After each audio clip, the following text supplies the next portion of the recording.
Hi, Dr. Dark. How are you? I'm fine.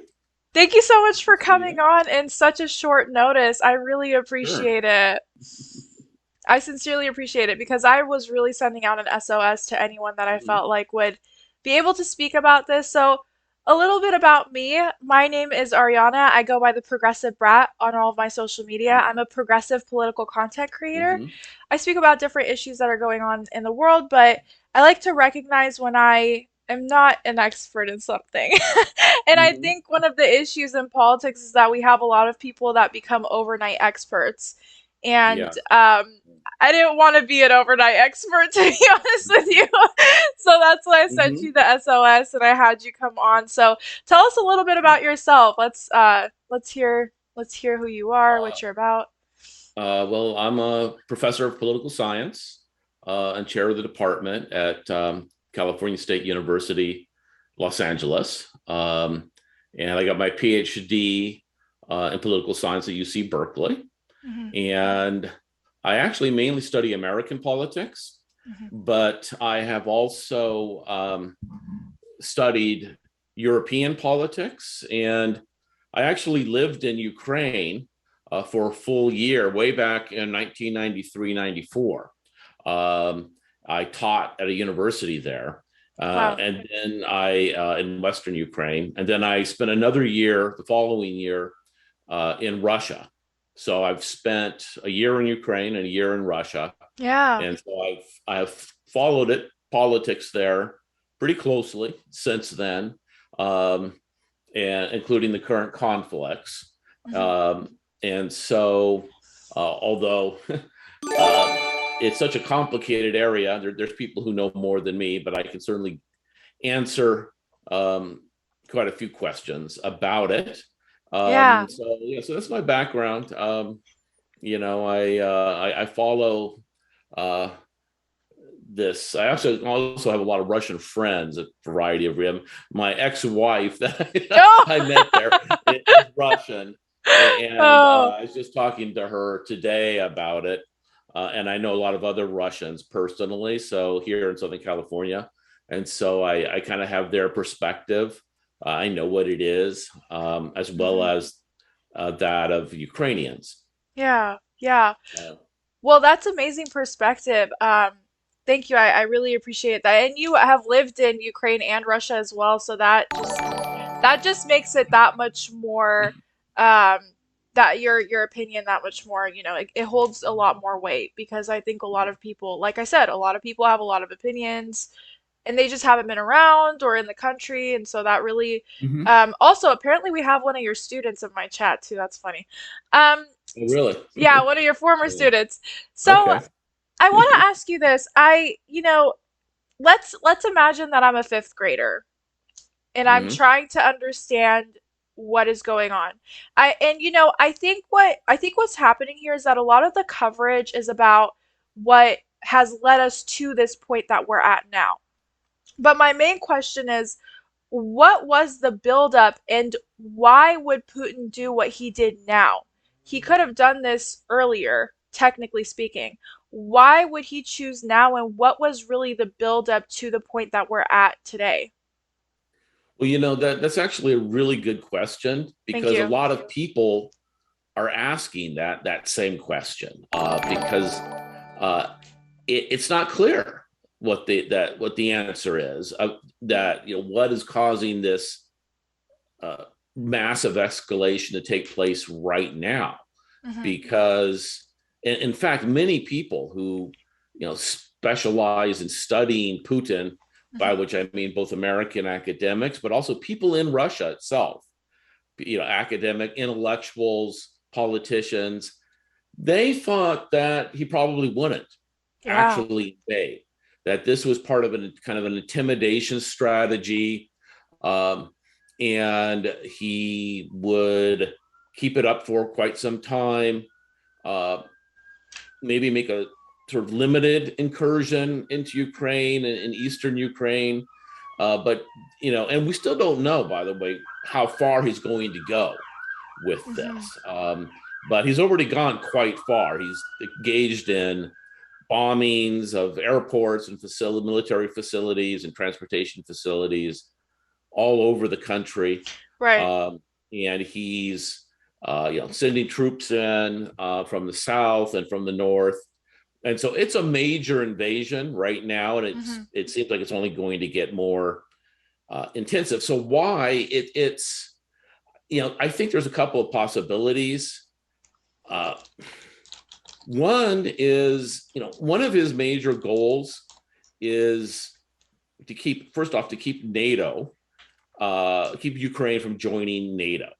And in some ways, this is a more reasonable goal, you could argue. There are Mhm. certainly a fair number of people in the United States who are sympathetic to that. They're not really maybe in the government right now, but people who feel that, it's kind of understandable that he would, uh, any Russian leader would want to keep uh, NATO out of Ukraine, Mhm. or Ukraine out of NATO, because if Ukraine does join NATO, potentially you could have U.S. troops right on the border, in Ukraine, right on the border with Russia, and it's kind of like having troops from China or Russia, based in Mexico. I mean, we would we would not like it. The Right. United States would Yeah. try to stop that from happening by almost any means. And so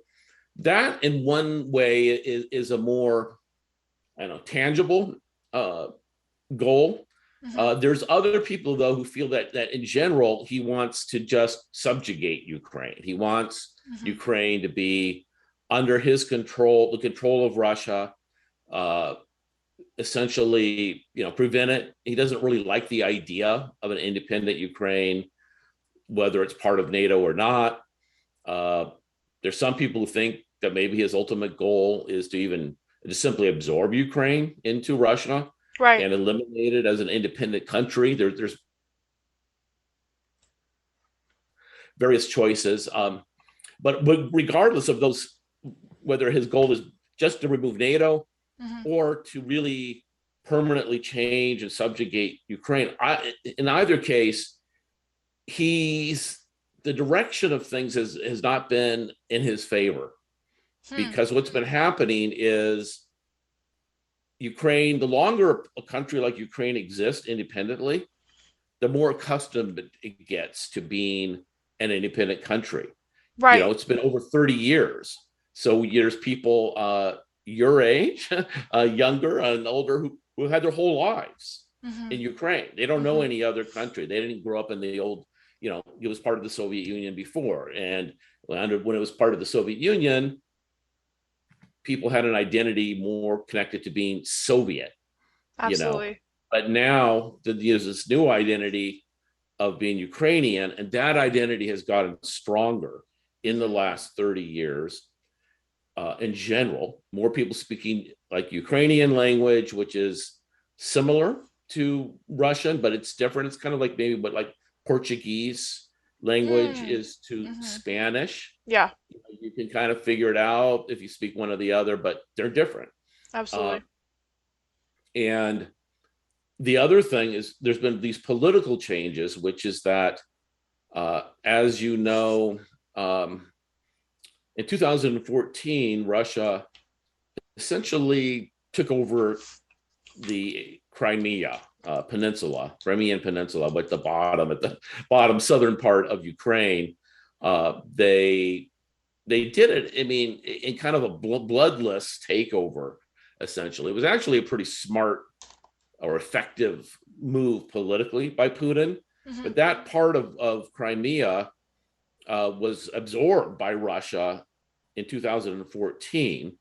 And then also in around 2014, in the eastern part, that part of Ukraine was absorbed by Russia. In the eastern part of Ukraine, there are sections, they're called Luhansk and Donetsk, that areas where people mainly speak Russian and they feel closer to Russia. And when in 2014, this separatist movement emerged in those areas, and those people kind of wanted to separate off either as an independent country from Ukraine or Mm-hmm. maybe even join Russia. And so Russia started funding and also providing military assistance in various ways, Mm-hmm.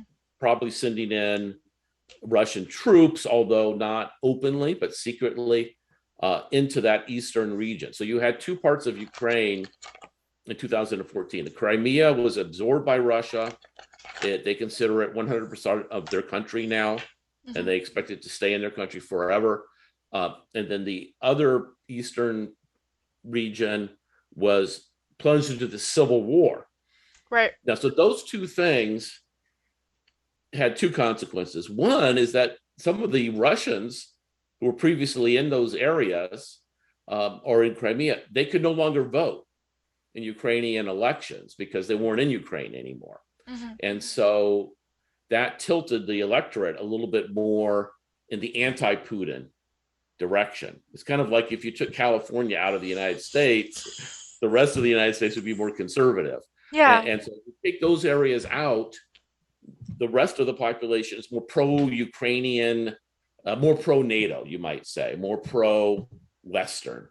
And the other thing is simply the fact that Russia did those things, that Russia took back the Crimea, because it had once been part of Russia earlier, long many decades ago. But Mm-hmm. uh, and the fact that they had funded this and helped to promote this kind of insurgency, violent insurgency, and separatist movement in the East simply made a lot of people in the rest of the country angry at Putin.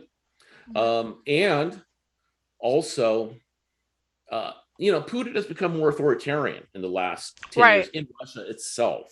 And Yeah. so the model, in Ukraine, a lot of the Ukrainians say, we'd rather be like Poland or like Hungary or Czech Republic or Western Europe than like Russia. So the problem that Putin's had, this is going back to answer your question, Mm-hmm. is every year that goes by, politically, Ukraine is drifting further away from Russia.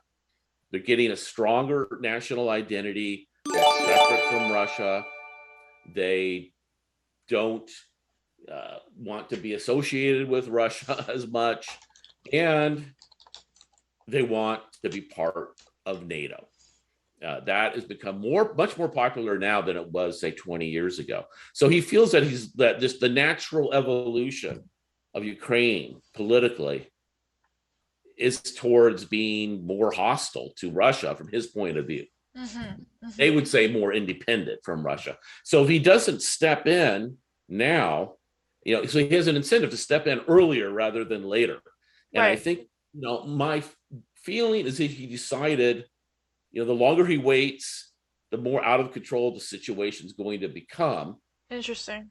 And I think he may have also judged, and this is what we don't know, that perhaps the United States is in kind of a weak uh, position.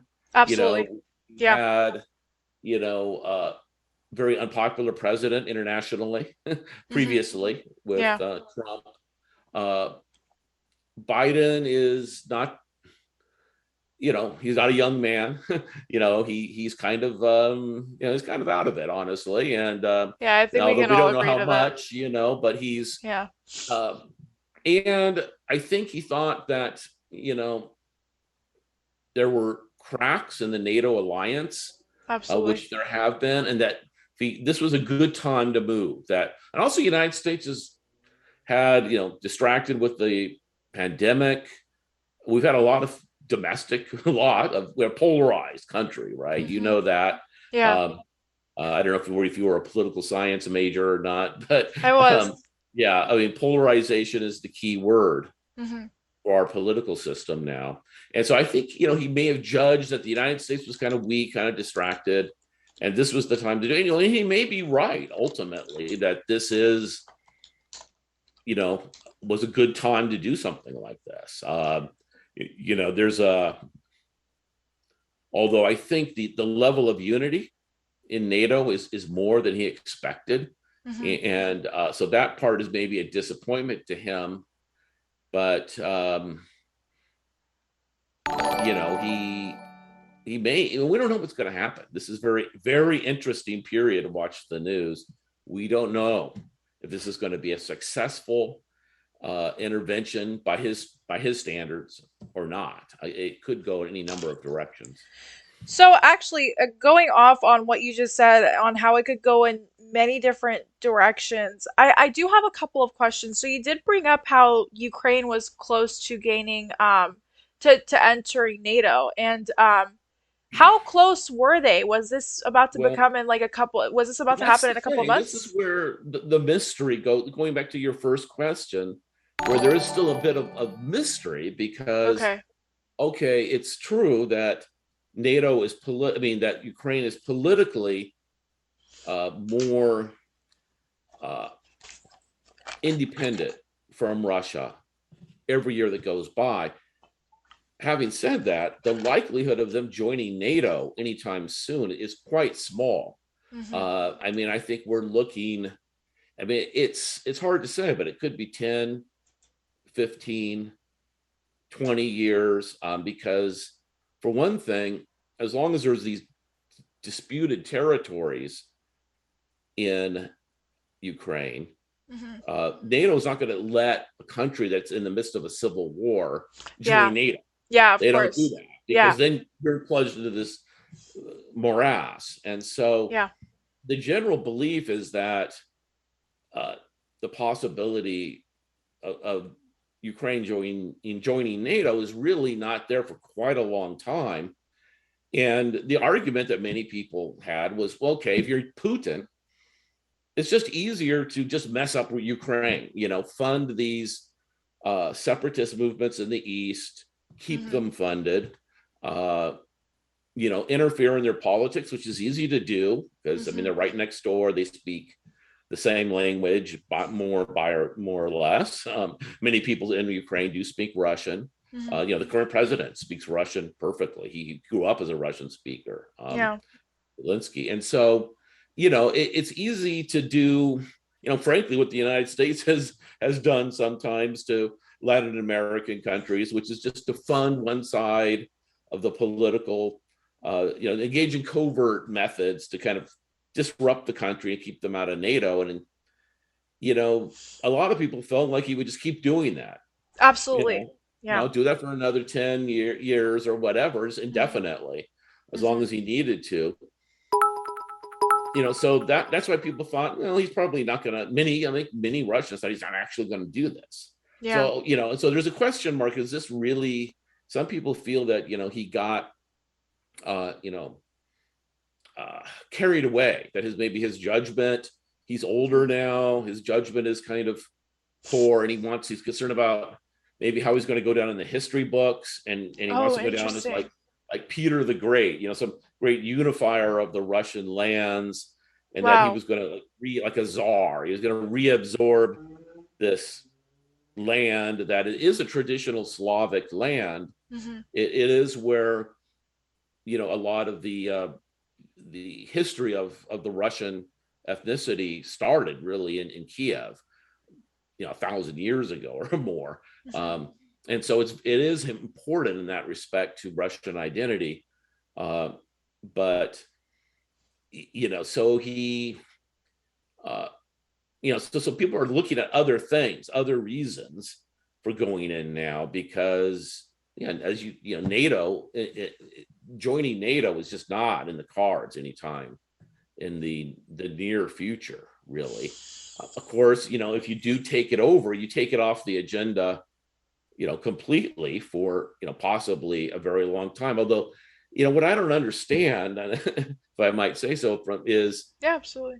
yeah, really what the long-term strategy is, because let's say he puts in a puppet government, like Ukraine is still a country, That right? was one of my questions, actually, what the Yeah. long-term strategy is.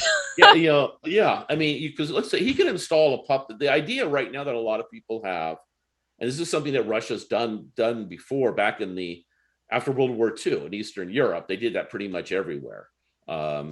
They installed puppet governments that were communist governments. Uh, on the face of it, they were independent, but the Communist Party of the Soviet Union pulled all the strings Hmm. behind the scenes. So Russia knows how to do that. The KGB knows how to do that, and Putin's a former KGB officer Yeah. from the Soviet days. He was that's when he had a career for, I don't know, 10 years or so in the Soviet period, maybe longer than that, as a KGB agent. So one idea is, oh, you're going to put in a puppet government. Some people think that might be happening as soon as in a few days from now, in a week. They're surrounding Kiev. They put in some, somebody, some Russian, some Ukrainian guy, and say he's the new president. But how long is that going to last? That's the Mhm. thing. Um, is that person, how long, as long as Ukraine's an independent country, will there be are they going to just keep it under tyranny forever? I mean, at some point, there's going to be push from below Mhm. for elections. I mean, because Absolutely. even Russia right now has elections, and they're they're rigged in various ways, but they're not completely unfair. Mhm. The main way he rigs them is by keeping people off the ballot, the actual count. But so even Putin acknowledges there have to be elections, and so I think he's going to have a hard time controlling. So even if he imposes a puppet government, I could imagine in 10 years from now, you know, eventually the Ukrainians rising up, getting free elections again, maybe 5 years from Yeah. now, and he's going to be back in the same situation. They're going to elect somebody who's pro-Western and maybe wants NATO, although maybe they'll be afraid to ever breathe the word NATO after Yeah. this. Yeah. Maybe that's what he's hoping, is going to teach them a lesson, and they won't ever consider this again. I mean, but I don't know if in the long run this is going to, I don't know if it's even going to work in the next few months. I mean, Interesting. in the sense that there could be,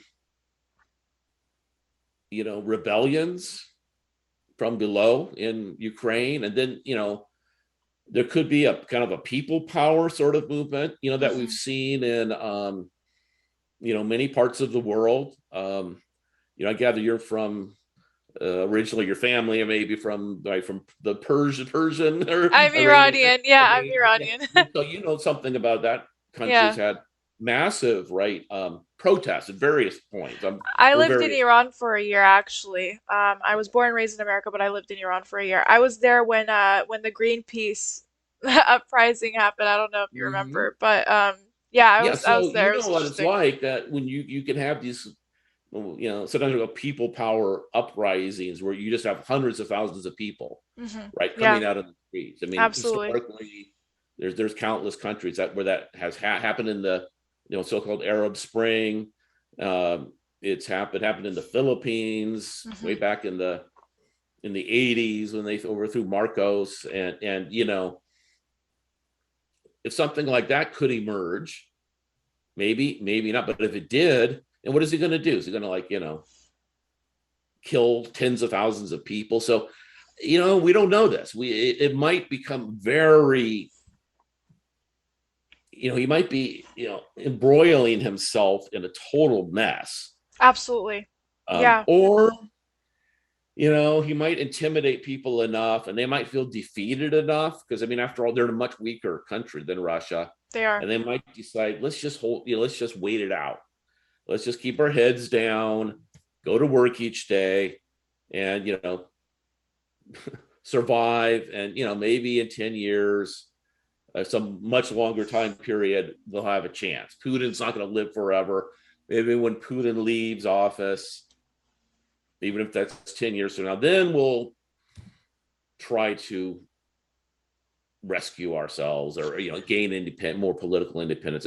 Really, it's very fascinating period, because I mean, we don't even know if this current president Zelensky, Zelensky, yeah. is he going to be alive, in a couple of days? Is he going to go into exile? Is he going to go into the western part of Ukraine is the most nationalistic about Ukraine. Hmm. That's where Hmm. people speak Ukrainian Hmm. almost exclusively. Hmm. It's where a lot of the kind of traditions of cultural traditions of Ukraine are most prominent. Hmm. And he might go into that part of the country and form a government there. I mean, there's there's a lot of different possible outcomes. Yeah, And we also don't even know how the military actions are going to go. I mean, most people feel absolutely. that you know Russia can certainly outgun the Ukrainians. I mean, we've already seen that the Ukrainians have no air force essentially Hmm. at this point. Right. Um, Yeah. but I've just read some things today that indicate that the some of the Ukrainian army is fighting back pretty effectively at Hmm. some locations. Yeah, so it's a very uncertain Well, area. I want to ask you this. I mean, I started off on TikTok. Now I'm on Twitch and YouTube and other platforms, but I'm Yeah. seeing this common thread, not just on social media, but also on different mass media outlets. And it's really this fear mongering. It's like, oh my God, we could be going into a World War III. And it's giving a lot of people anxiety because, there's talks about inflation going up the roof because of Russia um, Mhm. providing a lot of stuff to us. And then there are also talks about what's going to happen. Like, is this a World War III because Russia is friends with North Korea, Iran, and China? And then, America is friends with like basically all of the nations within NATO. So, what do you think that it could really get to a place where we will end up potentially in a World War III and where like, the world economy may collapse, or do you think that's mostly fear mongering? I think it's mostly fear mongering. Hmm. Not entirely, but you, you know, uh, Putin doesn't want to get into that kind of a war, Hmm. and neither does NATO or the United States. And the United States has basically said, look, as long as you stay in Ukraine, I mean, Biden has been very clear, to Russia that as long as you stay in Ukraine, we're not going to do anything. I mean, we're not going to do anything militarily. We may give some weapons to the Ukraine. Well, it's not even clear if they're going to give weapons to a Ukrainian resistance. They've already given weapons to Ukraine, but whether they're going to give more is unclear. But certainly, the United States is not going to interfere with its own troops, and Putin knows that. Hmm. Um, he also knows that if he goes over the line with NATO, then things do get very problematic, Hmm. and all kinds of very, very bad things could happen. However, I don't think he really has an interest in doing that. Some people think he does, and he's going to try to go up north and maybe take back the Baltic countries, which were for a long time part of the Soviet Union, Hmm. but they all have a distinct identity. But I just don't think he's going to go that far unless he's really going crazy, because that is just then there will be a complete cutoff of Russia from the rest of the world, Hmm. and there's going to be a Western military response. It could get out of hand, and that's the kind of thing that could get out of hand, Yeah. and then you could have major fighting between Russia and NATO. You could, and that's where you could potentially have a nuclear, like maybe a tactical use of tactical nuclear weapons or something in the field in that part of the world.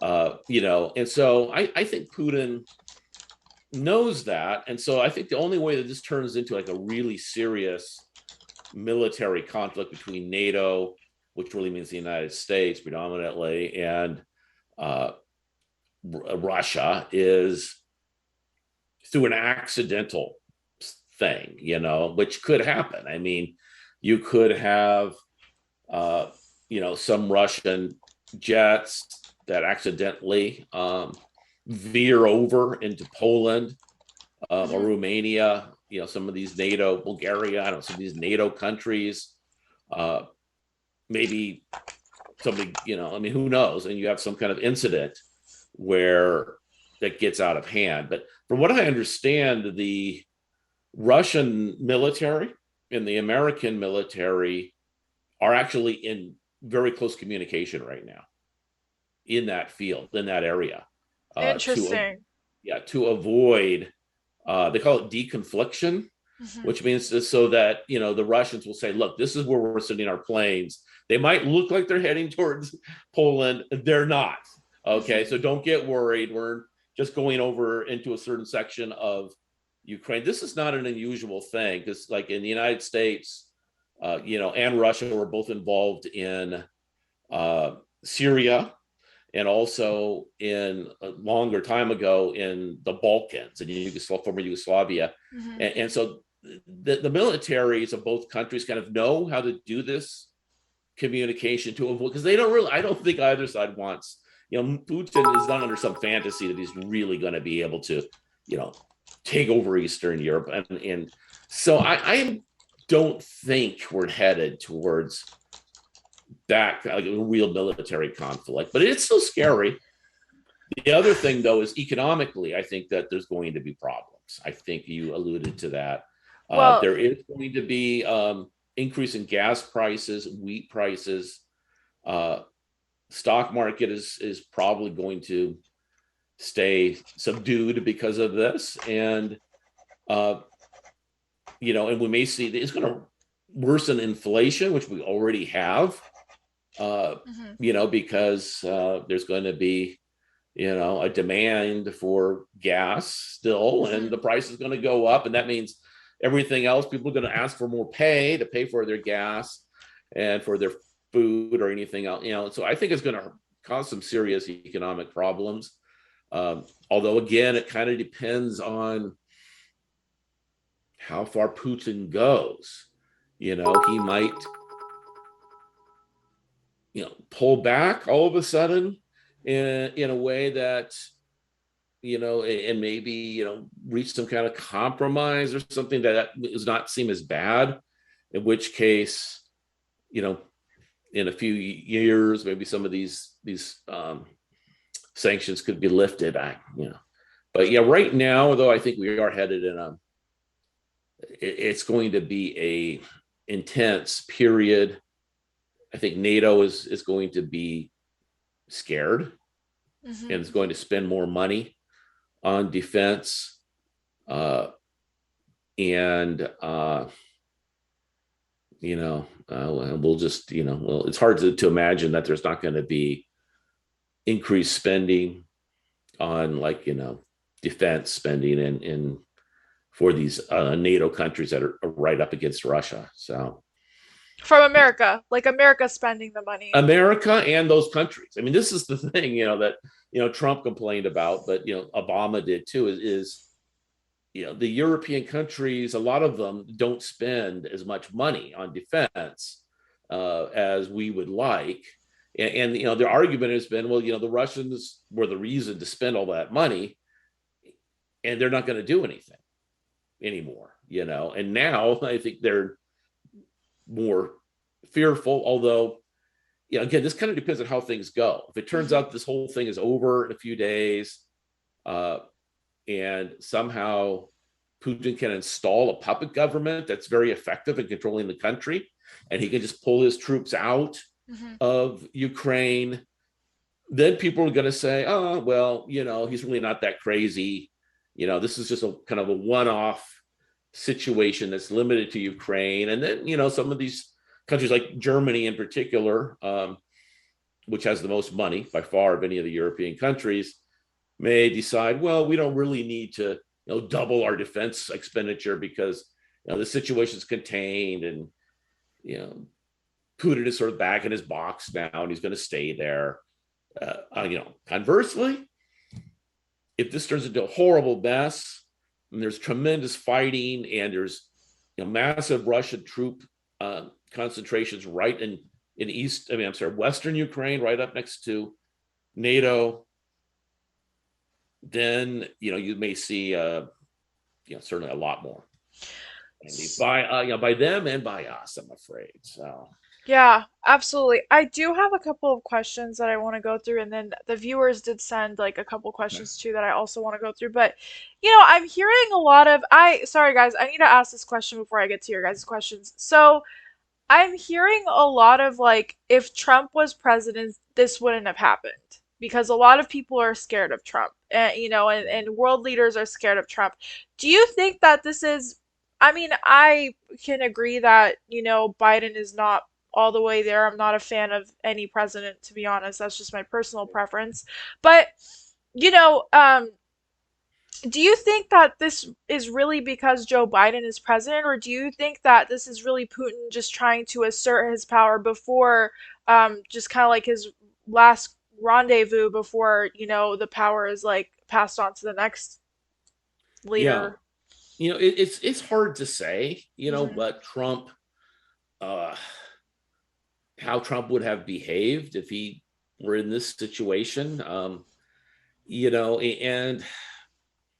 it's a really difficult, we call it counterfactual question in Hmm. political science Hmm. because, on the one hand, I think Trump is much more, he's sympathetic to Putin. He likes Putin. He did like I Putin, think yeah. it's fair to say that. And, uh,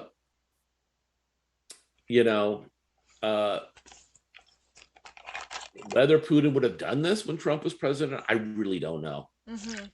I don't know if he would have wanted to, because maybe he would like to keep Trump, like help Trump because he felt Trump was on his side. That would be one reason. The other reason would be because he would be afraid of Trump, that Trump is, this madman who might send NATO, the US Army into Ukraine or something like that.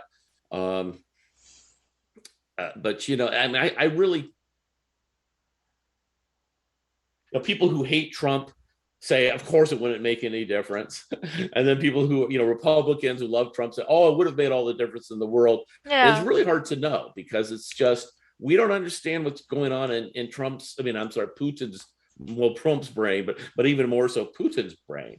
I mean, we don't absolutely. understand it. We don't know because the reason I say that is the Russians, like, these Russian, political commentators didn't expect this to happen. So, if you throw in Trump, how that would fit into Putin's brain is really hard to know. So, I mean, I think that's basically his political nonsense when people say that. They don't know what Putin would have done. I mean, with a Trump administration, nobody knows that. You know.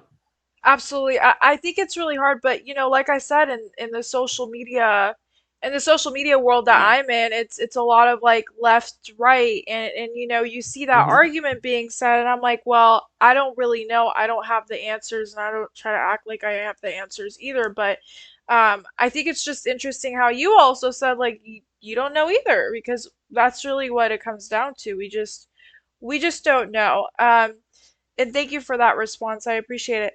Um, do you believe that Russia is trying to take all of Ukraine? And do you think that the sanctions are actually going to work? Or do you think that I know you alluded to this a little bit, but do you think that he wants to take all of Ukraine or a little bit? Or do you think the gas pipeline area, I'm a little confused on like what his goal is with that, or, Well, I or if he mean, has one? this is the thing, we don't know. Yeah. But I mean, and everyone's asking that same question, Hmm. and I don't have any particular insight. I think also he may not know. Yeah. He may be probing to see how things go, and he may decide to just absorb part of Ukraine, and then set up a puppet government in the other part. I mean, there's many options. I do think that if he could, he would like to totally subdue Ukraine. He would like to, essentially put his troops wherever, if there's nothing happening, he doesn't need to have troops there. But wherever there's any kind of rebellion, he would like to have the Russian military there, Hmm. and he would like to completely control the government and the country and install a puppet government, Hmm. and do everything in his power to essentially run Ukraine the way that he has run Russia, which is with kind of a lot of techniques that fall short of massive political repression. In other words, he doesn't put millions of, or tens of thousands of people, in jail for political stuff. He Hmm. puts, 1,000 in jail. He doesn't kill, he doesn't engage in, truly massive political repression. So he'd like to avoid that. He'd like to kind of just turn Ukraine into like a version of what Russia is. But he has to balance against that, though, is what are the Ukrainians going to do? What is their military going to do in the next few days? Is there going to be an armed insurgency? Like it has happened in many countries. Are things going to be blowing up constantly? Are there going to be bomb? He's going to have a base there, for example, and when the troops go out, are they going to be shot? Are there vehicles going to be blowing up? And it's going to be an ongoing insurgency. That's what he has to weigh. And I think if he, feels that he probably has incremental goals, if he can't get the maximum goal, he'll go move back from that. And I suspect, though, that if he could, he would just take over the whole place and run it with a puppet government in charge. That's just easier for him. Yeah. Although I have read some commentary, that suggested that he might just try to absorb it as like a region of Russia, because it is a federation, so they have these provinces. Russia itself is like one of the federated provinces or states, you could call it. Hmm. It's a centralized system, but on paper it's a federation, and and so they could just turn it into like another state within Russia, which would give them even more control. But that's going to also upset the West even more and upset the Ukrainians. So it's a fluid situation. These kinds of things are, it's as it's true in many other parts of the world, when you have these kinds of military engagements or even just political protests, it's dynamic, and it's like what you can get. You have your ultimate goal, but maybe you'll just have to stop halfway. Yeah. Yeah. And yeah, so we'll see. Well, I know you said that you don't know what you think is going to happen. I don't think anyone really knows. I mean, I didn't even think this was gonna happen. I don't think anyone even Mhm. thought Putin was gonna do what he's doing now. But you know, it, like your best shot, your best guess. What do you think? Like, do you think everyone's fear is? I know I kind of asked you this in a different way a little bit earlier, but do Yeah. you think everyone's fear is justified? Like, do you think this is gonna really go? What do you think is gonna come out in the next couple of days or even the next couple of months? I mean, I think he's going to succeed probably in dominating the whole country Mm. militarily. And I think he'll probably put in a puppet government, Hmm. and that government will have some support. It'll have support from some Russian speakers. Um, and then I think more it may have just acquiescence. People will say, I mean, I would say that there's kind of a tradition in Russia and Ukraine of just accepting bad government. They're used to being in kind of undemocratic political systems, Hmm. and also something that needs to be said is the current government, at least as of today, that in Ukraine, it's not so great. I mean, it has a lot of corruption. Hmm. Zelensky's government has a lot of corruption, and uh, the Ukraine has had very slow economic growth in the last 30 years. It's really kind of an economic basket case, really. And so there isn't so some people may say, well, I prefer to have my own government, but maybe being part of Russia won't be so bad after all. Russia has been more economically successful. Hmm. Let's just kind of, give it a try and just go with it. And, so I could see that happening. I could see an insurgency kind of petering out, and people just saying, let's play the long game, let's just kind of play along with this system, just like we did in the communist days. And, maybe sometime further down the line, we'll be able to get elections that are more free and reclaim the government in the future.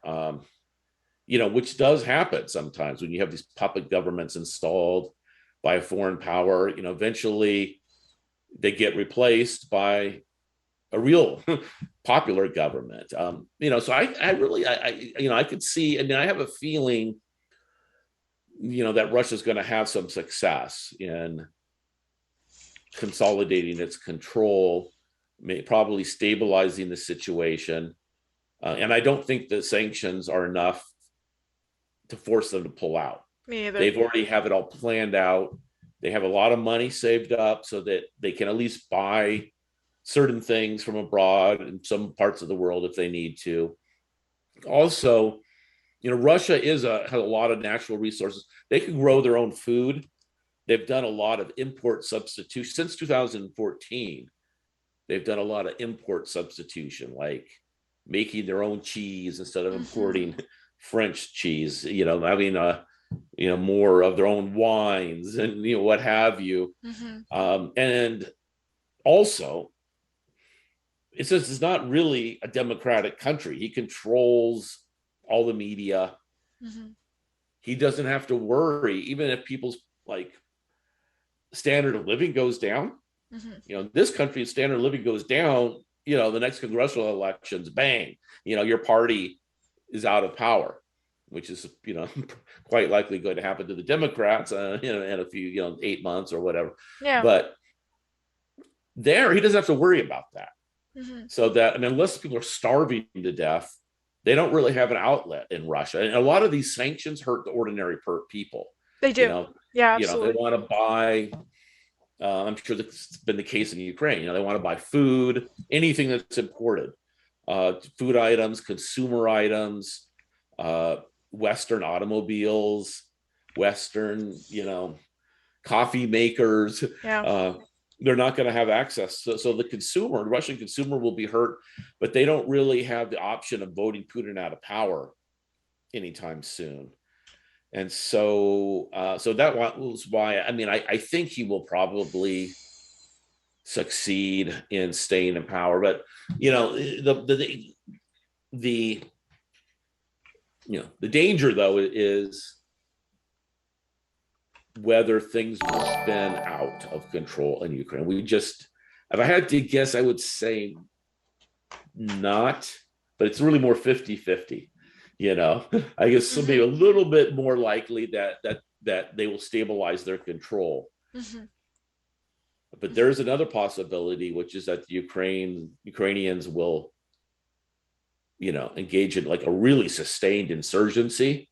Right. And then they will be sending, young Russian soldiers back, dead, to Russia. And Russia's kind of like the United States. A lot of other countries now, people have, one or two kids. They don't have families of, like in Afghanistan, I think supposedly they have 4 or 5 kids per family. They don't. And so, and Russia used to, 40 years ago, 50, they were 3 or 4. Now there's, so you lose one kid, your only kid. It's, people don't want to put up with that. So, that is the other possibility. And if that were the case, there's always, the Afghanistan intervention that I think you know about, right? That was a disaster. And that actually led to the collapse of the Soviet Union. So there's another way in which this could play out potentially terribly for Putin. And this could lead to his demise. It could lead to the Russian people saying, what did you do? You killed 20,000 Ukrainians, but now we're in this mess and we're getting our young Russian guys killed, and we don't even dislike the Ukrainians. We basically like them. They're kind of, the Ukrainians are like what Canadians are to the United States. It's a little more of a difference, but it's a little hard to figure them out, the difference a lot of the time. It's very similar identities. And so, ooh, this is an interesting It's period Yeah, to look at. it really is an interesting period, and yeah, I want to go back a little bit to the sanctions as well. When we think about our only play, like America, our only play right now is really sanctions. That's what we're trying to do because I have a Yeah. feeling, and from Biden's address this morning, number one, it was not comforting whatsoever. But number two, he was really like, we're going to sanction. That's what we're doing right now, and we've been sanctioning Iran for more than a decade now. It's the most sanctioned country in the world. They're still doing their thing. So, Yeah.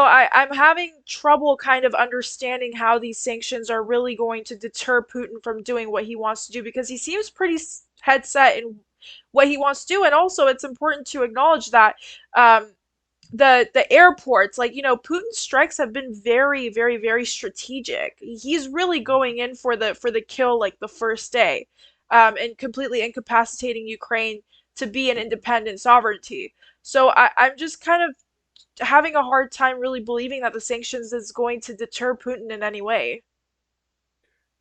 Uh, well, obviously they haven't. I mean, he knew what the sanctions were going to come, and they did fail already as Hmm. deterrents, and Hmm. they seem unlikely to, stop uh, further activity or lead to, say, Putin pulling out. But, you know, and there are some people who feel like, what's the point, really? But it's sort of I mean, I think it's a moral issue to some extent. Do you want to keep on funding, giving money to this government while after they've done something like this? But I think there's a possibility that especially as some of these sanctions bite on some of the wealthier interests in Russian society, that they could interact with the other problems, especially again, if Ukraine remains unstable, if there is an insurgency, even if it's something that just kills 10 or 15 Russian soldiers a month, which is really not very many, Yeah. um, you know, uh, but even if that happens every month for a year or two, and then some of these elites in Russia, these oligarchs as they're called, uh, start feeling like they maybe they can't even leave the country. Maybe they lose their foreign bank accounts. They lose their yachts in other places. They lose their homes in other places. Um, they may decide, this Putin guy, yeah, he's gone a little too far. We Hmm. don't want him around anymore, Hmm. and it's time for him to leave. Hmm. And so, you could have really more at the elite level, not the elite level. You could have people trying to push him out, encourage him to resign. I mean, in the past with some dictators, like, Hitler, hate to mention Hitler, but, Hitler was, he lost the support of a lot of elites, and there were numerous efforts to assassinate him towards the end of his reign and power. And Hmm. I don't know if that would happen, but I think that's one of the hopes behind it, is it'll help to kind of could destabilize Russia and politics and lead to a rebellion, an elite rebellion against Putin. That's possible. Yeah. Absolutely. I have Yeah. a question for you, and this kind of came up to me. And by the way, like, please let me know how much time you have. I'm really enjoying this Yeah. conversation. We have the most viewage that I've ever had on my Twitch stream. People are Yeah. loving everything that you have to say, and they're really appreciative that you're not really fear mongering and you're going about this in an educational sense. I think we really need that when we're talking about issues like this. But I want to ask you this: what do you think this means for American foreign policy and international relations from here on out? I mean, the Afghanistan pullout, in my opinion, really showed how not essentially weak, but how we weren't the global powerhouse either anymore. And, obviously Russia is not listening to us either. So, what does this mean now? What does this mean for the future? Are we going to continue being the powerhouse that we have been for the past 56 years, where we said anything, all countries would bow down and listen? Or are we entering more of an era where we're not as big and bad as we used to be? Well, I mean, that's kind of a complicated question Yeah, I again, know. but I'm sorry, I have you complicated know, questions. it's well, because I mean, I think a lot of the media discussions, especially stuff you see on social media and Twitter, pretends that it's not complicated. Hmm. Like they say, oh, okay, well, we pulled out of Afghanistan, and we pulled out in kind of a pathetic way. Obviously, it was a disaster ultimately that, or at least arguably, that the Taliban came back, and now this occurs, and we really can't, we can't do much about it.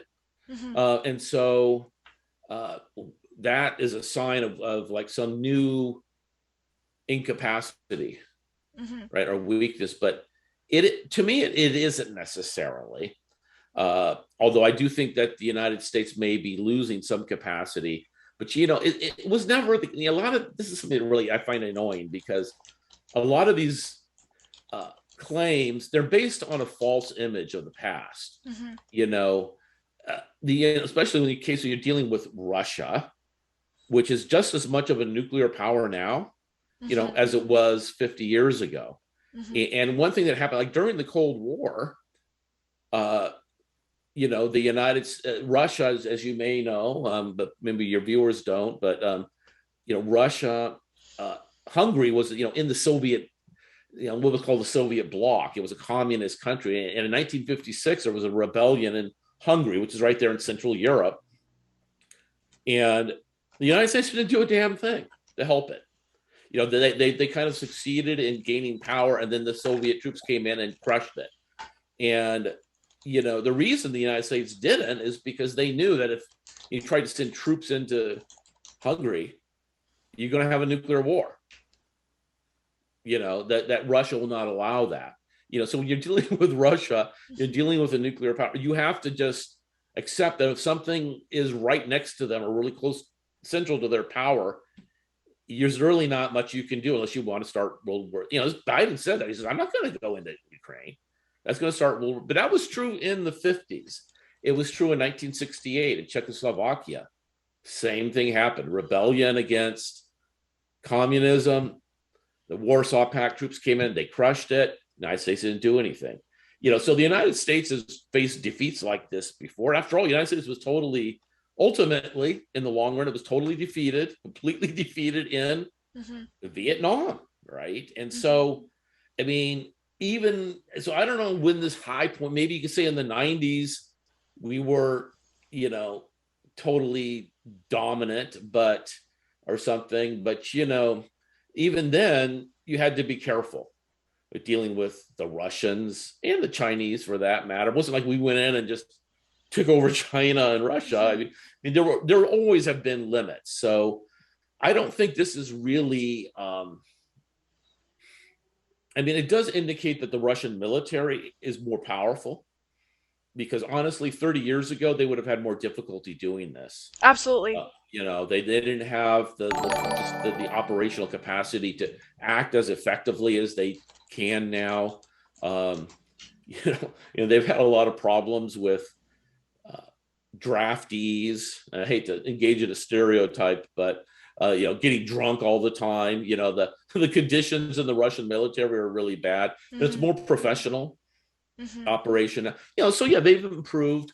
Yeah, but as far as where the U.S. is in the world, the United States still has tremendous, extraordinary economic and military capacity. Hmm. Although right now in Eastern Europe, we don't have that much capacity because we're Yeah. not ready to fight the Russian army. So, if the Russian army decided to, they could get pretty far into Europe if they just decided tomorrow to start marching in. They could probably occupy Poland in a few days.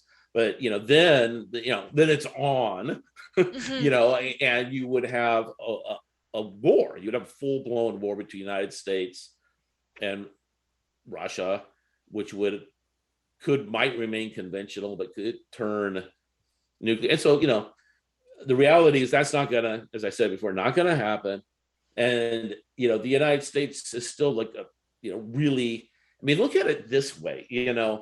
Oh, they invaded. Like this fight is over uh, Ukraine, but from the Russian standpoint, they still feel in a very weak position because all these countries that were part of their alliance, that were part of their system, political and economic system, Poland, the Baltic states, Hungary, Yugoslavia, Czech Republic, all these, East Germany, that's all gone to them now, right? And so, they got Ukraine. Well, they already had Ukraine. I mean, just to keep Ukraine is not a big success. It's not like a real, like they're still way behind, like from where they were in the 1980s in terms of their geographic control.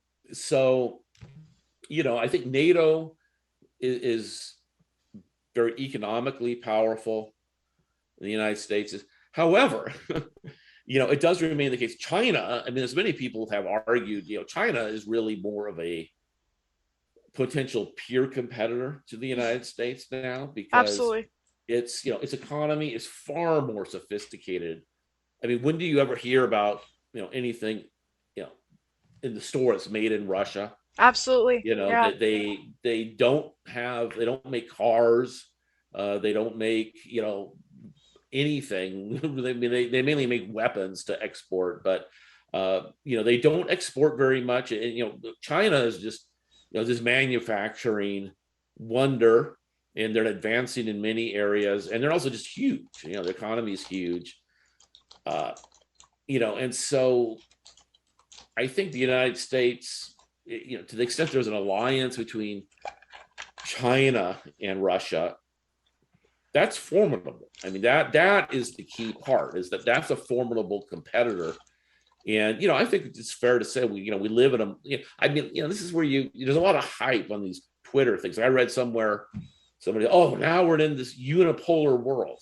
Yeah. I mean, we're no longer in a unipolar world. That's been taken over by a but I think we've been in a multipolar world all along. I mean, Russia always had its nuclear capacity, and the United States knew, even when Russia was the absolute weakest. I don't know when that would have been, maybe 1994 or something. Hmm. The United States knew better than to try to, well, I mean, even with Ukraine, I mean, there was like, the United States never has had like a base in Ukraine or anything like that. The United States just had military advisors, so at any point in the 90s, Russia was a peer competitor in terms of nuclear capability. Always. That never disappeared. And China has always been a country that you didn't want to mess with, and the United States didn't Yeah. mess with either place. But what the fear is now is that, I mean, real question is Taiwan, right? And I was about to ask about that too. Yeah. there's this idea. There was this scenario that maybe Ukraine would go into, I mean, Russia would go into Ukraine, and then on the same day, the Chinese would go into Taiwan, and then create this huge kind of challenge. But I think that's not happening, and Hmm. I'm not sure China is all that happy with what Russia has done, because it's unified the so-called Atlantic or Western Alliance, I think, a Hmm. lot. I mean, they're all really, they're scared. I mean, they're scared that maybe Putin is going a little crazy, and they're unified. And then that's the same alliance that China might have to face. And so they've actually, as you may know, they've been a little reticent. They're not gung ho on this. They are like kind of sympathetic to Russia, but they're not like celebrating this decision. They still are insisting on the sovereignty of Ukraine, I don't think they say that, Ukraine should remain an independent country. So I think we're in a complex world where the US does have to recognize that China is a peer competitor, and we have to be careful, Mm-hmm.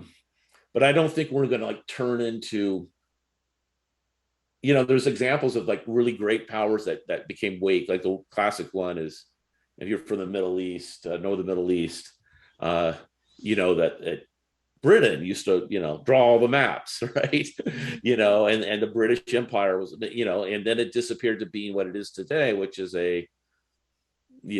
it's just a very secondary power in Europe, really. Just one of maybe, three or four powers, and it's just not a great. It's I guess you could say it's sort of a great secondary great power, but maybe even not a great power at all. The United States is going to remain a great power. It's going to remain like a superpower because of the size of the country, the natural resources, and the economic vitality. Um, but we might have to share more in the future, and we're probably Absolutely. going to have to share more, uh, with Russia. I mean, in certain respects, but I don't think it's going to be, some situation where the United States is just going to be, reduced to this really weak power. I don't. I mean, one reason why that's pretty unlikely is that if you look at China, Russia, there's still a huge amount of immigration from China to the United States, as Mm-hmm. there's not the other way around. I mean, Mm-hmm. there's Chinese love to get American passport, Russians Absolutely. love to get, on America, and then they do that because they think that's a country where there's going to continue to be, tremendous wealth and political stability, probably as crazy as the United States is right now. It's still more stable fundamentally than, I should think, than Russia, where you could see the whole government collapsing, or even China, which is, its success is dependent on this, massive amount of surveillance and political repression. Absolutely. um, and uh, so there's still a good bet that a lot of people make that the United States is going to be, probably the single largest economic and military power, um, or at least the one that's of comparable strength to China. But China has other problems besides. China doesn't have any allies, really. They don't. India, the countries around China, Japan, Korea, South Korea, they're all aligned more to the U.S. And so, um, so I don't think, maybe this is unfortunate. Maybe some people would like to see the United States become take the path of Britain and become a very, secondary power. But I don't think Mm-hmm. that's going to happen. And I don't think this really is an indication of that. I actually, I do blame the United States a little bit for this, because Why is I that? do feel, well, I do feel that this is a big controversy Mm-hmm. in, if you get into this topic more. And it is whether it was ever a good idea for the United States to propose that Ukraine should join NATO. Yeah, because this is something in 2000, from the Ukrainian point of view, it's very attractive because they thought they're always afraid of Russia, right? Mm-hmm. And so, oh, well, that's cool. We can become part of NATO. And then we have the United States, and NATO will essentially pay for our defense. Absolutely. So, hey, this is a great deal for us, although Mm-hmm. it isn't if it precipitates an invasion from Mm-hmm. Russia. But, it was in 2008, George W. Bush said, we want to have, our goal is to have Ukraine and also the country of Georgia, which is another one of these Soviet republics, former Soviet republics, now an independent country, part of NATO. And I do feel like that was scary for Russians. Maybe they shouldn't be scared, but I think they were scared. And I think it would have been a lot better to maybe back in the 90s or early 2000s to just declare Ukraine uh, a neutral area, a neutral, not on the side of any other, kind of demilitarize it and make it a neutral country. And I think that would have been better, my own opinion. But what's happened in Ukraine though is they are now so afraid of the Russians that they want help, and so they didn't want to go that path. And I don't know, if 2 weeks ago, if Obama had promised, Biden had promised, oh, we're never going to we're going to give you a guarantee that Ukraine will never be part of NATO or won't be part of NATO for 20 years. I'm not sure that would have stopped Putin at this point. At this point, he's just sick of Ukraine. He wants to just kind of like a pit bull, just pick it up in his mouth and just shake it back and forth because he's so like those the dogs just because he's sick of it. He wants to just teach it a lesson and subjugate it, in kind of a bullying fashion. But but anyway, I guess my point was that no matter how powerful you are as a country, you can still overreach. You can stick your nose into places that you don't really need to. And I personally feel like that was something we did in Ukraine. Like when I lived there, I couldn't have imagined in the 90s that it would become part of NATO. And many, it was an interesting topic. Many conservatives and liberals, on both sides argued against NATO expansion. Mm-hmm. And then, especially into Ukraine. But then there were also conservatives and liberals who said, well, we should do it because NATO is struggling democracy. Ukraine is a struggling democracy, and it's not a perfect democracy, but it's better than Russia, and they need our help, and we should help them. So you've had the politics of foreign policy and these kinds of things you get into it. The liberal conservative splits are very complicated. Yeah, absolutely, they are. We think it's bad in America, but it exists in other places too. Absolutely. I do have one question that I wanted to ask. So, what happened in Ukraine in 2013, 2014? My understanding of it was that that was CIA coup. Well, yeah, that's Am I something I've right? not mentioned. That was, that's part of the story. Right. And again, it's a very complicated situation in Ukraine.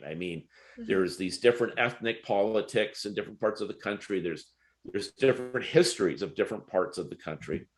And then there's what happened in that 2014 period where there was this rebellion against the existing president, mainly aimed at him, really, not so much the government itself, but the president, who had decided to pretty much lean in the direction of Russia and Putin and oppose joining the European Union. That was one of the big issues there was, should he take steps to join the European Union, economic union?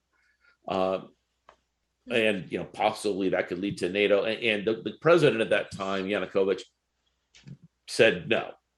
And then there was this rebellion. And this is one of these things that's complicated because it was definitely a popular rebellion of Ukrainian people, but the U.S. was involved in it too. Yeah. Right? The CIA or the State Department was helping it along. And then, so it's hard to characterize it because I don't think it was just a tool of the CIA. You can't just create a rebellion out of nothing. There was a popular, uprising against the government, but it was a little bit dicey, because the fact of the matter is that president was a duly elected president. And he decided to leave. And this is where you'll get different viewpoints. If you listen to this guy named Michael McCall, I think his name is, who was the U.S. ambassador to Moscow at that time. He says that we didn't make that happen. We wanted him to stay, and he decided to leave because he got scared because all these mobs were coming at his house, and he was afraid he was going to be put in jail or killed. And so, you know, the US government denies that they orchestrated this whole thing. They'll say, yeah, we were involved and we were trying to help and we gave some guidance, but we didn't plan it all. Hmm. We just, supported a democratizing, and it's hard to know really what the absolute truth is. But I think that, personally, it rubbed me the wrong way a bit because I think that it's better not to get involved in stuff like that. Just let it flow naturally, because when you get involved, then right, everyone says, "Oh, it was orchestrated by the United States," and that helped Putin ultimately, right? Because he's able to say it was a coup sponsored by the United States. That might be stretching it, but it's not. Right? It's not a crazy claim. It's not completely false. So I'm disappointed because I think that the United States should have been very strong to promote Ukrainian independence, Hmm. Ukrainian democracy, having economic relationships. But I feel like some people in the US State Department got greedy, you know, and they said, oh, let's put Ukraine in NATO. Let's put it in, and then we're going to have permanently detach Ukraine from Russia. Hmm. And this is going to be good for the Ukrainians. And they would say it's going to be good for Russia too, because then you're going to have a democratic, prosperous country right next door. And that'll put pressure on Russia to also become democratic and more prosperous to compete, Hmm. which all sounds good. But the problem with it all along is many people have felt like, you're gonna scare Russia. You're gonna scare, and they're gonna do something. You know, maybe it won't be an invasion, but it'll be what happened in 2014. They're gonna take part of the country away. They're gonna take the Crimea. They're gonna subvert Ukraine. They're gonna try to mess Ukraine up all the time. And I tend to be, I can't, you don't know, you can't replay history, right? But maybe Ukraine would have been invaded by Russia sooner or later anyway. But I kind of suspect it could have been avoided. I just one, I'm going to have to get off pretty soon. That, Of course, but yeah. hopefully this has been interesting to your viewers. I could probably talk for 2 or 3 hours about it. But They loved it. They yeah, love that it. one thing I'll mention that is an interesting example is after World War II. Um, the Iron Curtain went down the middle of Europe, Hmm. where the Russian troops were. They basically took over those countries and they installed puppet governments. And the Hmm. Western side became part of NATO. But then there was, Austria, country of Austria, which before not everyone knows where that is. People always mix it up with Australia, but Hmm. Austria right below Germany, right? It's not next to Hmm. Switzerland. It's basically German. They speak German language. Historically, at various times, they've been part of Germany. Hitler actually absorbed it as part of Germany. But after World War II, it was set up as a completely separate country. This is the key part. It was kept neutral. This was an agreement between the Soviet Union and the West, basically the United States. We're not going to put this country that's kind of in the center of Europe, we're Hmm. not going to give it to either side. Hmm. It's not going to be part of NATO. It's going to be completely neutral and demilitarized. Neutralized, yeah. Yeah, and it's a little bit, like Ukraine. It's like right below the much bigger country. It's just Ukraine has just moved over 1,000 miles or so, Hmm. and it's a similar. It's like Austria is like Germany culturally. It's a brother or sister country. Ukraine is pretty, and it just to me that would have been a better choice. And many, just people like conservative people, like former CIA heads, defense department, people who worked in the Reagan administration, defense, very conservative people who thought that was the better way to go. Hmm.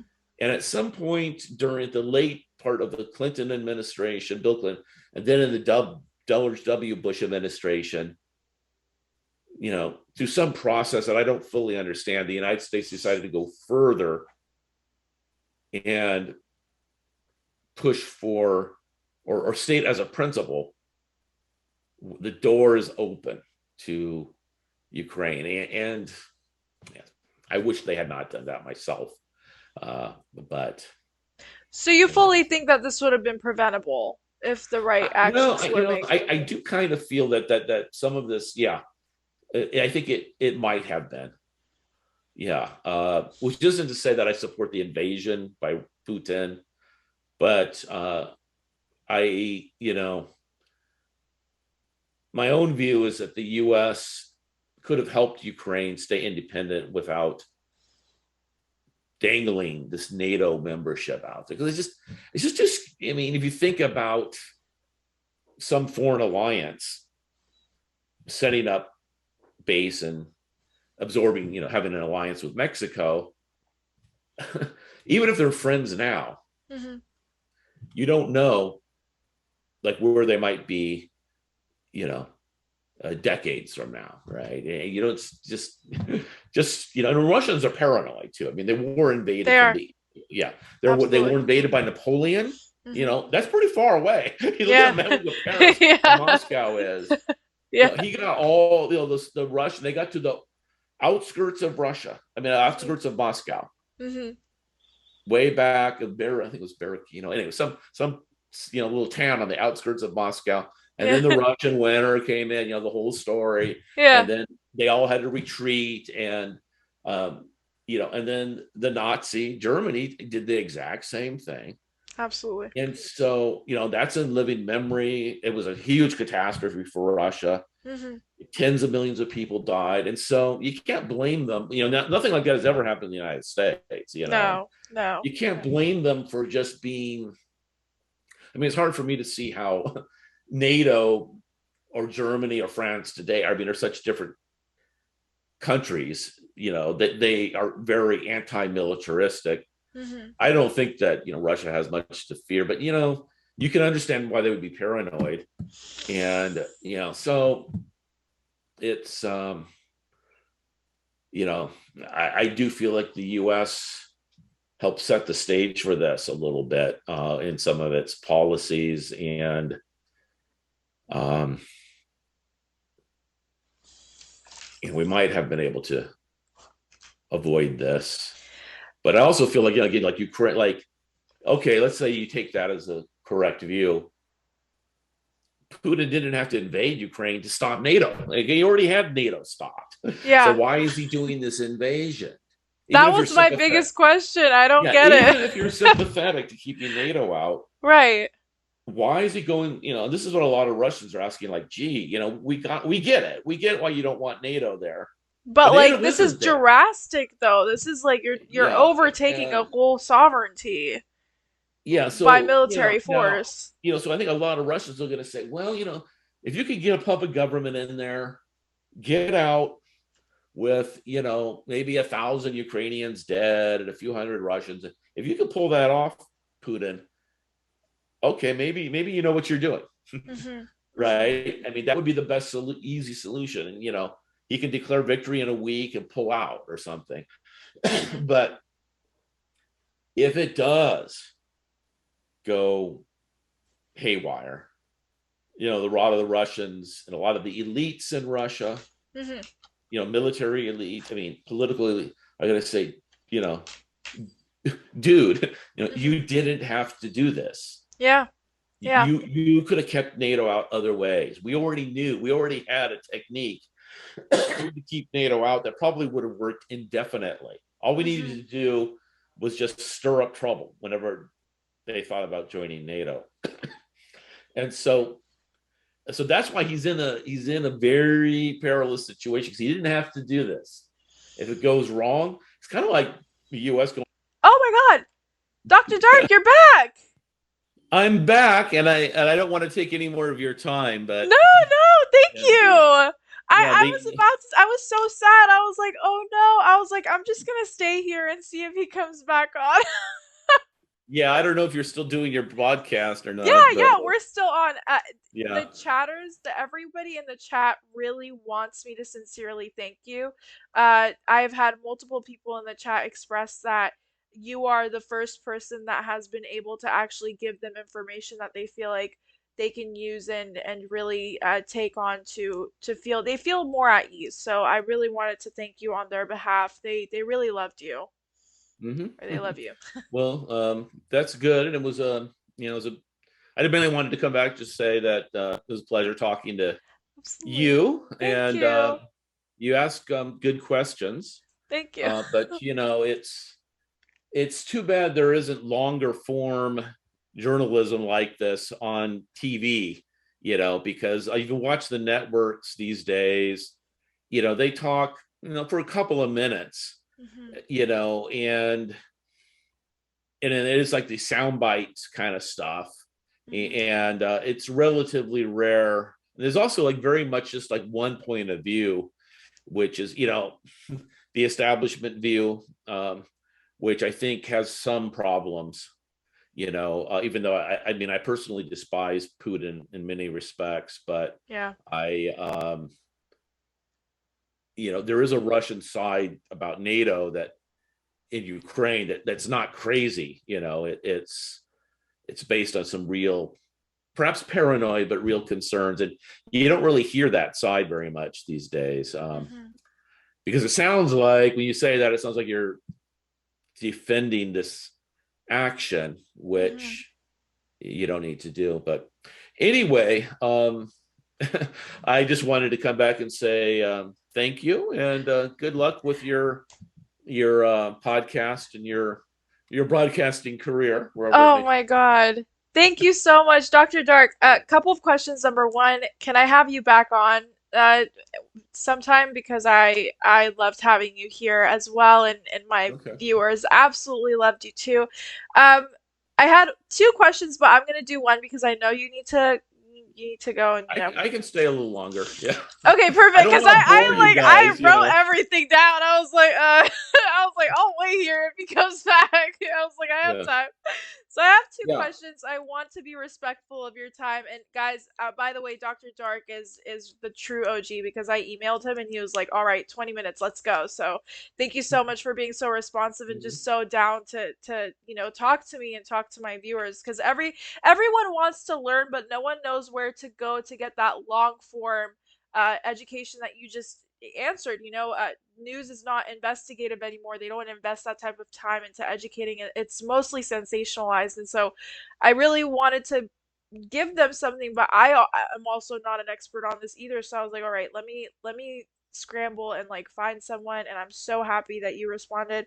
I do have two questions before you do head out. One question is that, and I've just always wondered this personally. I've always wondered this, especially growing up Middle Eastern, Iranian American. I just always felt this question. I just really want to know what your opinion is on it. Do you believe that U.S. presidents should be more literate on international and foreign policy? Well, yeah, of course. I mean, they vary, right? We don't have an exam to become president of the United States, Mm-hmm. and so um, we've had some presidents who were extremely well versed. Um, George W. Bush, for example.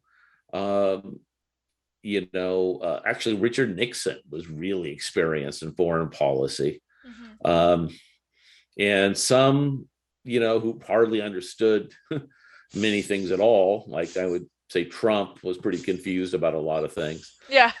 Yeah, I mean, I wish we had, but in theory, we have this gigantic, uh, national security state, that is supposed to provide good advice to presidents. So, I mean, it's easy for them to get good advice Mm-hmm. if they want it. Absolutely. I mean, they do have analysts and stuff like that, and but I'm just wondering, I just think a lot of the things that we do seems a bit gun ho sometimes, and I'm like, I wonder if they had more personal knowledge, if it would be any better, or Well, yeah, I mean, there's people who have agendas in the government, who have like but 2008 W. Bush decided to say to Ukraine or to the world, Ukraine is welcome in NATO. He actually got advice from a lot of people inside his administration, including, I think, maybe even the head of the CIA, Mhm. some other people that don't do it. It's just, that's just going to cause too many controversies with Russia.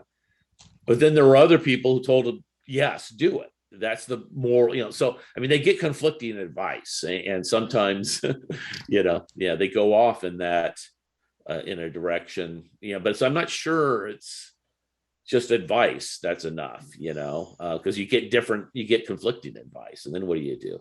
You need a wise person. You see, you need Yeah, someone who's kind of just intuitively a psychic. I'm just understands. kidding.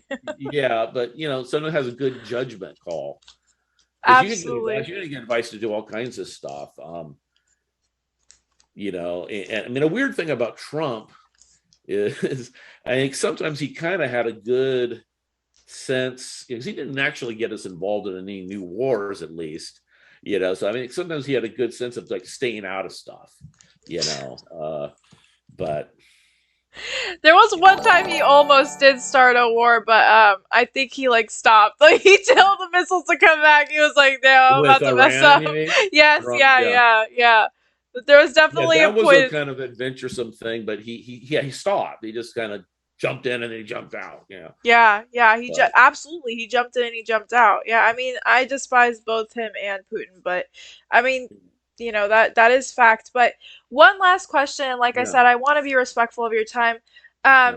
So I know you lived in Ukraine, you lived in Russia, and a lot of my viewers are asking what can they do to help? I mean, is there anything that we can do? I mean, we can sign petitions, but I don't think that's really, I don't know. What do you think? There's not much you can do. I mean, if you're thinking about helping the Ukrainian civilians, and ordinary people, uh, there might be some charities that are going to be collecting money for you know food and medicine and stuff. But I don't, right now it's going to be really hard to even get that kind of stuff into the country. Hmm. I mean, there's no planes coming in, Yeah, yeah. anything really coming in. So, um, it's there isn't really much that you as an individual citizen can do right now. Hmm. Um, so just hope that the situation somehow reaches the best possible outcome, which I don't know what that is right now, but um, it's it is worrisome. I mean, I know a lot of Ukrainians and Russians, and uh, it's would be very sad if it turned into a really. I mean, it's already kind of a bloodbath, but Hmm. it's not off the charts. I don't know how we don't know how many people have died. I mean, probably at least 1,000 or so people have already Oh, probably been killed. wow. I would guess that. Yeah, between all these different bombings, some of these fighting that's been taking place, some of these airports, you put it all together on both sides, you add it all up, probably it's getting up to, well, at least a 500 or 1,000, I Hmm. suspect, because nobody's keeping track. I mean, they're in the middle of a war right now. Yeah. Uh, but, it could get much worse, if they fight their way into Kiev and people are fighting back in the streets. I mean, yeah. So I'm afraid this is a situation where there's really not much an average citizen can do except just kind of watch it. I mean, and Yeah. hope hope for the best. I mean, if you don't like what our government is doing, I think our government's doing pretty much the right thing right now. I think there's some people who would say, "Oh, we should start sending U.S. jets over Ukraine," which that's the one thing we could do militarily. We could start Hmm. sending, but that's then you've got we don't want to have a world war, and so I Absolutely. actually. Sometimes people say, "Well, you can protest against you," but there's nothing. I don't think there's anything to protest about as far as the U.S. government is concerned right now. I think Biden is doing pretty much the probably the right strategy at this point. The standard strategy. Yeah, because the minute that Biden decides to put our troops in Ukraine or to send our air Yeah. vessels and stuff like that, that's really an indication that okay, we're going into war. And then you get all these different countries involved at the same time. Well, yeah, that would be a disaster, and you know, so that's not going to happen, and it shouldn't. And so it's going to be, um, the Ukrainians are going to have to wait it out for a while, I think, before they can hope to get back to you know an independent, self-governing republic. I mean, that may be many years from now, Hmm. I suspect, unless Russia just gives up for some reason in the next few days or weeks, but which seems Yeah. pretty unlikely. Yeah. Yeah. Yeah. Well, one last question. I'm sorry. I know I said I only had two. One last Okay. one. Yeah. How long do you think it's going to take for for Ukraine to get overtaken if they were? I mean, I just got a notification on my phone that they're attacking the capital, or they're fully sending missiles to Kiev. I Yeah. I got a glance of it though. I didn't really. It was just like a headline. But how long do you think it's gonna happen? Gonna take at this rate? I would like to. I Yeah. mean, not like to, I, but you I know, think like pretty soon because Ukraine is like, well, yeah. I mean, I think the conventional warfare part of it could happen very fast yeah. because you know uh, the Russian military is just much more powerful. It's Hmm. they've got many more tanks, and the tanks they have are better, than the latest model, and they've got air power. Um, they're really, they're better trained, and it's kind of like the United States going into Iraq. Both of those invasions went pretty fast. The destruction of the enemy military happened, in a matter of days or weeks. And this is a much weaker, Ukraine's much weaker than Iraq. Hmm. Hmm. And so uh, it, they could consolidate control and of, militarily pretty much defeat the Ukrainian military, in a matter of days, or weeks, which in some ways, is, and if they're going to lose, I mean, there's some people who just say the Ukrainians should just give up right now and surrender, because what's the point of fighting? But but in either case, it's then the question is what happens. I was gonna, you know, I was thinking about how, remember then George W. Bush, right after like about 3 months into the Iraq War, there's Hmm. that big banner that said "Mission Accomplished," right? Yeah. That it was on an aircraft carrier out here off the Yeah. coast of California. Yeah. And so I mean, Putin can probably say that. He can probably say Yeah. that in 4 or 5 days, mission accomplished. But that doesn't mean it might stabilize. The Ukrainians might say, "Look, we don't want to fight guerrilla warfare. Yeah. We're just going to wait it out. We waited out, 30 years or 70 years of communism. We'll wait till Putin dies in 10 years, and then we'll reclaim our, control over government." I mean, I can see them thinking that way, Hmm. because they are occupied by a country that is similar culturally, Hmm. and so their attitude might be, well, we can just make it work,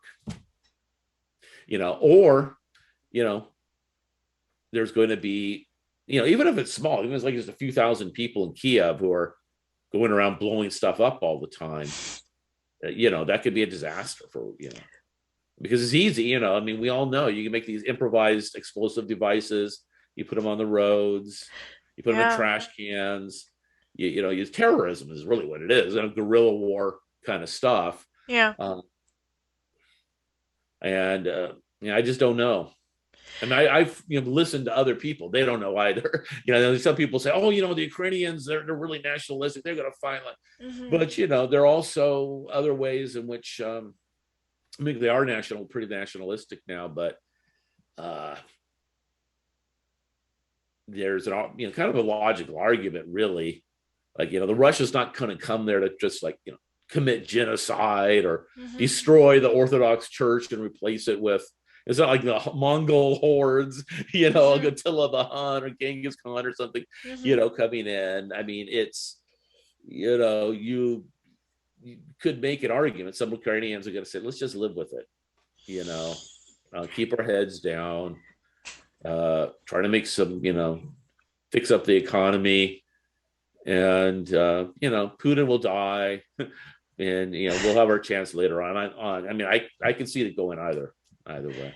And So it could always end up being a little bit of both, right? I mean, they yeah. surrender just to save civilians, but then at the same time, you have a subgroup of people that are like, no, screw this, and they start going off and doing their own guerrilla, warfare stuff. It could even be that. But, personally, I lived in the Middle East. You've lived in Ukraine and Russia. People out there, they don't play. Like when it comes to their land, it's no joke. Mm-hmm. And so I could totally see them kind of backing down a little bit and saying, okay, well, we don't want to have a lot of civilian casualties. We don't want our streets to get bombed and whatever. But then once Putin does come in and take, puts a puppet government, or takes over, then you do have a set of the civilians that start kind of like banding together to work against this government. So I think it could go one of many different ways. And the issue right now is that nobody knows. And so there's just a lot of uncertainty. There's a lot of like, self-proclaimed experts, and everyone's just kind of like running around everywhere. But I think it's, and disagree with me if you don't think that I'm right, but I think it's fair to just kind of take a step back, take a breath, and just kind of see how it does play out.